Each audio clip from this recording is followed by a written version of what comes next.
Okay, guys. So I wasn't actually sure that I was going to show what I'm about to show, but talking with some of my peers, I think I am going to show it because what I'm about to show you guys is not necessarily, quote unquote, a very clean way of working. The idea behind me showing you guys this is that there are some times where you guys are going to have to kind of do some messy stuff to get an asset through, unfortunately. So starting off, the modeling process is going to be really simple, pretty straightforward. Basically, I'm going to be building a ceiling panel here with a bunch of layering and a bunch of folded cloth. And the idea is that how do you rip something that has that amount of layering and that amount of geometry? And again, this is for VR, so you're going to be able to stick your head right next to it, and you would be able to kind of see in between a bunch of the folds and stuff. So the UVing is going to be a huge pain in the ass. So I wanted to show you guys the way I would probably tackle something like this, especially if I was under a tight deadline. Um,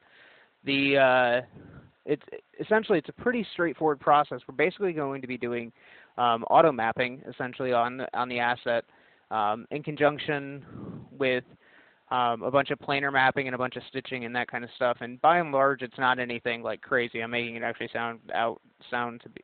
sounding way worse than what it actually is. But the idea behind it is that you guys are going to run into stuff occasionally where you have to kind of break the rules a little bit. Like you're not going to be able to pelt everything. Sometimes projections and stuff won't work out the best. So there are some assets that just by their nature of how they're constructed and how they're built, it's a pain in the ass to unwrap and it's a pain in the ass to rip. So, and there are some times where you can't do anything about it, and particularly if you were to get an asset from outsourcing or something like that, and you guys are pretty slammed on your time, it is what it is. You're going to have to use what you got. And that's not the funnest solution, and that's not the greatest solution, but that is the reality of it. So kind of keep that in mind. As you're watching this, if you're like, why is he doing what he's doing? Well, I kind of wanted to show you guys a worst case scenario of something. Now, again, I could have probably picked a better asset rather than the ceiling tile, but I had this epiphany at, like 12 in the morning. So you're getting it raw.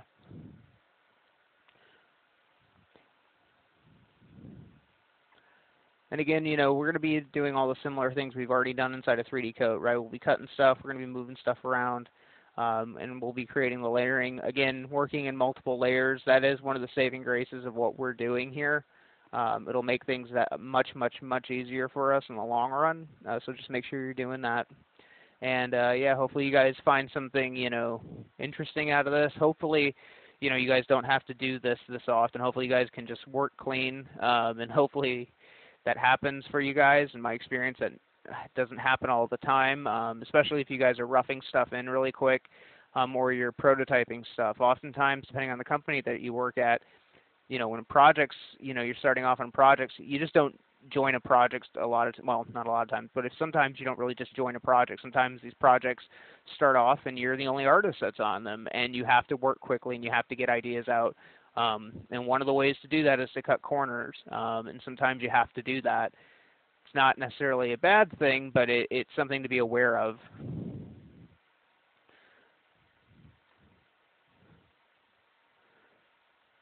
And again, if you were to show somebody your UVs on your asset and you're going to do what I'm going to do to it, they might look at you like you're a little crazy. But if you were to explain to them, hey, no, this is the reason why I did this. I was prototyping something, or I was extremely pressed for time.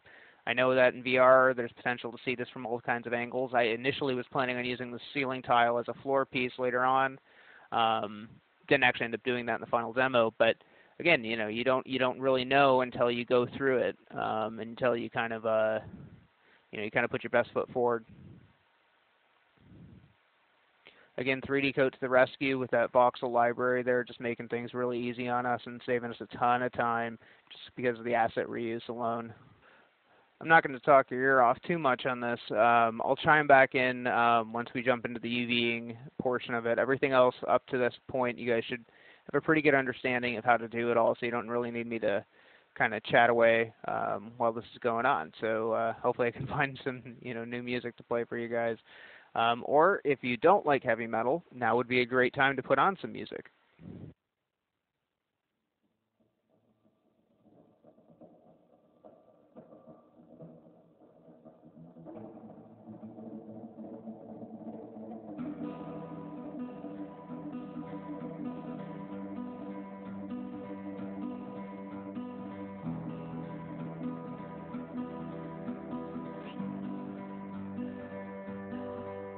In my hands, I hold the ashes.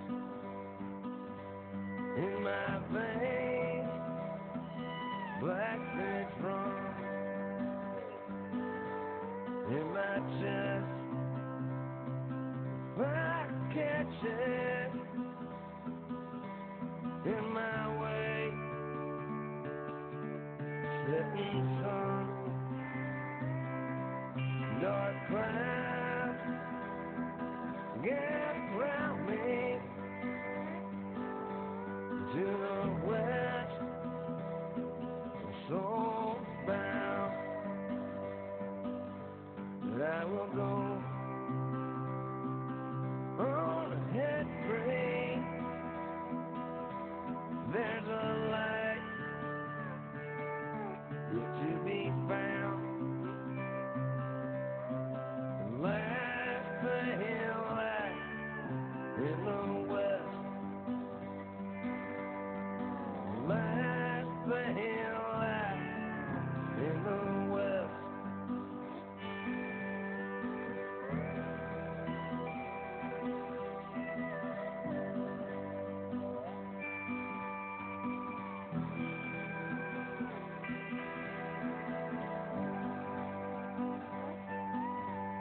And I ask no redemption in this cold, barren place. Still I see a faint reflection. So by it, got my way. Last the hill light in the west. Last the hill light in the west.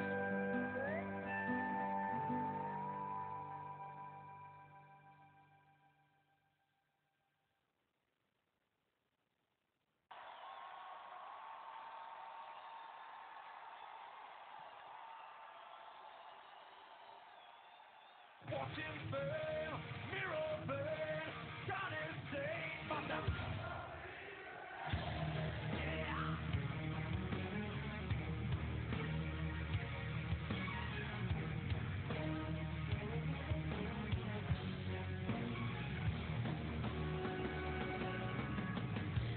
heavy rings on fingers with others down and eyes in red. Nowhere for I'd rather go with you.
Okay, so the initial projection mapping and the additional, the basic normal map, normal projection mapping that I did happened a little bit off camera. But there's a bunch of different ways you guys can handle this. You guys can, select things by face angles and that kind of stuff. But if you do planar projections on this stuff, no matter what, you're going to get overlaps. And overlaps are, at least for me, the number one area where I always have issues with normal mapping with. If you have two UVs that are over each other, what's going to happen is when it does the projection, it's not going to know which is on the top, which is on the bottom. So you're just going to get a weird error. So basically what will happen is you kind of go back and forth. You start auto-unwrapping stuff to try and reduce the angle of where those faces are lining up. Now, because this guy is relatively flat, we're still getting some decent islands out of it. If it was a more organic shape and you did this, you'd get some really weird stuff happening. But in this case, I can kind of get away with doing it. And what it basically requires you to do is it requires you to go through and look at your UVs or render out overlapping, do a pass where it shows the overlapping UVs. You can render that out and render to texture, or there's an option mode inside of Max that does it. Maya shows it by default.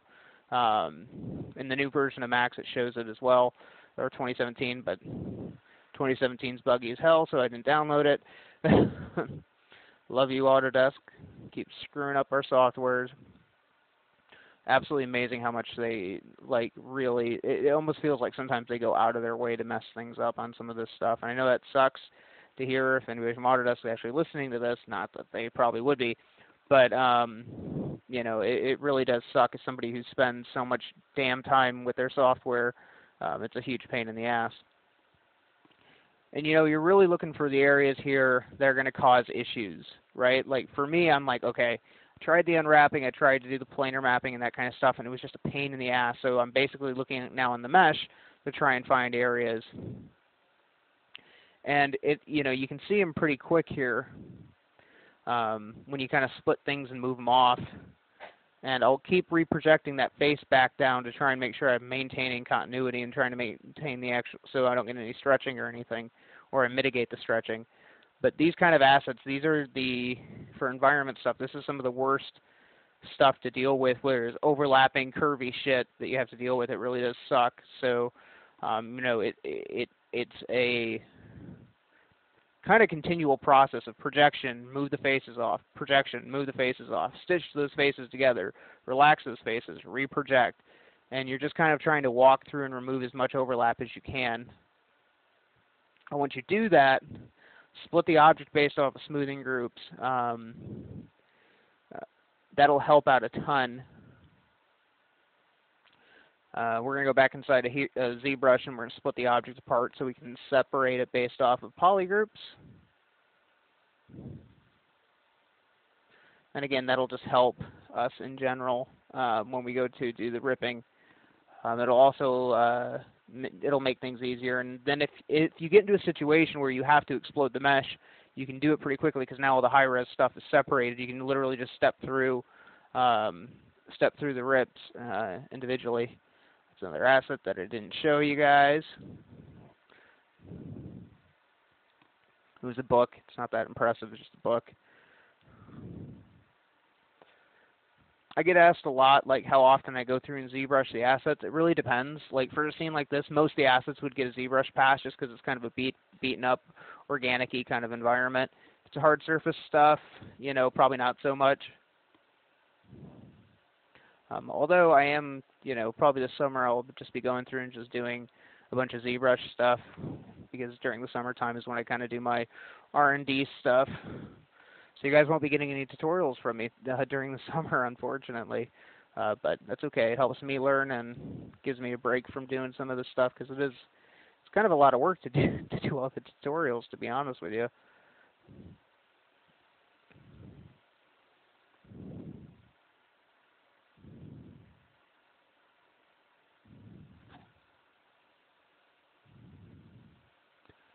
And here we go, just kind of incorporate that asset.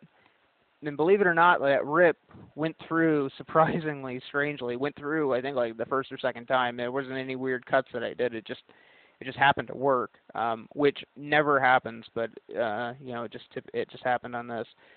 This is another advantage to using these painting programs, is because you'll see the UVs.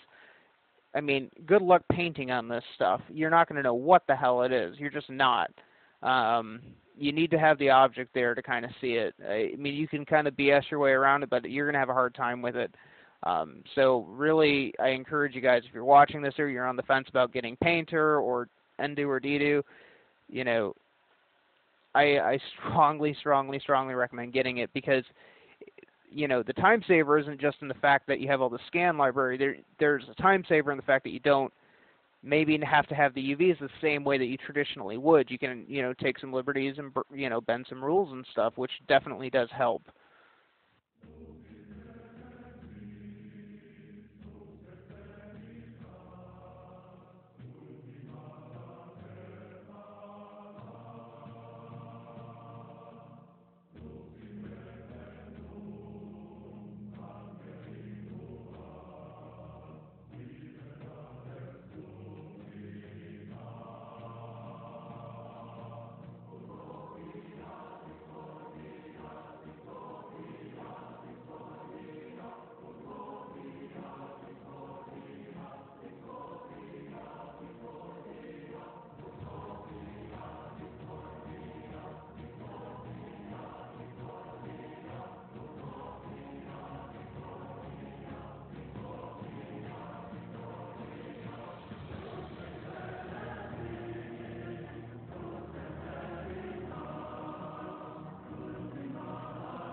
Okay, and we're back in Unreal. We're just going to go ahead and do our drag and drop on our assets here. Obviously, the scene's progressed a little further.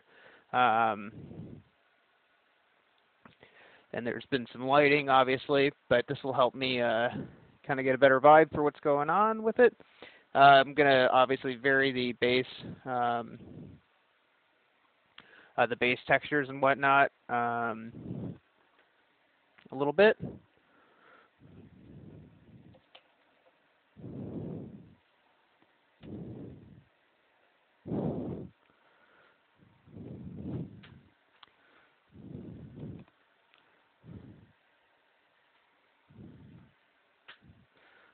There we go, add in the curvature maps a little bit.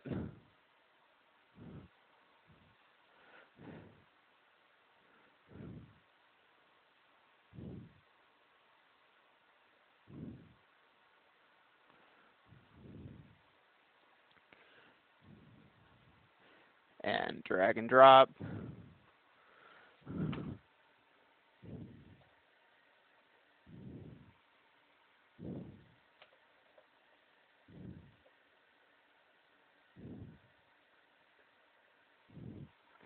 The drag and drop functionality, though, seriously, is really a nice feature inside of Unreal. Like, I could go on and on about how nice of a feature that is, but I won't because it'll break an NDA.